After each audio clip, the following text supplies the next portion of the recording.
Acceptez-vous que Dieu pardonne à vos ennemis? Bonjour, bonsoir à vous tous. L'évangile de ce matin nous a montré Jésus en porte-à-faux avec les scribes et les pharisiens. Et Jésus leur a dit, comme réponse, puisqu'il lui avait demandé de donner un signe qui prouve qu'il vient de Dieu. Et il a dit, il ne vous sera donné que le signe de Jonas. Qu'est-ce donc le signe de Jonas? Le signe de Jonas, justement, c'est la réponse à la question que nous avons évoquée au début. Acceptez-vous que Dieu bénisse ou encore que Dieu soit miséricordieux à l'endroit de vos ennemis? Pour Jonas, il n'accepte pas. Il a préféré demander la mort. Et le livre de Jonas nous dit que, avec cette requête, une péripétie s'engage. Jonas refuse d'aller dans la direction de Ninive pour faire sa mission. Il a pris la direction opposée. Et vous savez la suite, la tempête éclate.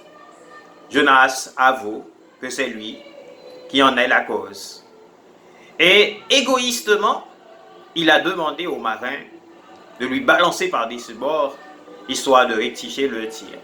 D'un premier temps, les marins ne voulaient pas, quoique païens, mais ils craignent aussi le Dieu d'Israël, après avoir écouté les récits de Jonas. Mais finalement, ils l'ont fait. Et Jonas s'attend à être tué, mais non, Dieu n'avait pas dit son dernier mot. Le Seigneur a posé ses mains sur Jonas. Et vous savez, il a élu domicile dans le ventre du monstre marin. Et il a été transporté là où il devait aller pour sa mission. Cette fois-ci, il a obéi pour la mission. Mais quelle obéissance! Il ne veut pas que Dieu soit miséricordieux à l'endroit de ses ennemis, à l'endroit de qui, à son sens, méritait de mourir, puisque les Ninivites ne travaillent pas pour faire ce qui plaît à Dieu. Voilà pourquoi Jonas a quasiment boudé la prédication. Jetez un coup d'œil sur le livre de Jonas et vous allez voir, en guise de prédication, il parcourt cette grande ville durant une journée pour dire quoi? Encore 40 jours, Ninive sera détruit. Voilà toute la prédication. Encore 40 jours, Ninive sera détruite. Jonas s'attendait à brimer cette prédication de manière à ce que les Ninivites n'en ont pas cure de ce qu'il dit. Et pourtant, le Seigneur savait ce qu'il faisait en demandant à Jonas de s'y rendre. Ses habitants n'attendaient qu'une annonce pour tout changer, pour tout renverser. Tandis que Jonas s'attendait à une sorte de tohu-bohu, de punition pour leur faute. Et voilà, sa prédication, quoique bâclée, a été entendue. Il y avait eu Ève qui va à travers la pénitence et la prise de conscience. Et la miséricorde du Seigneur a été au rendez-vous.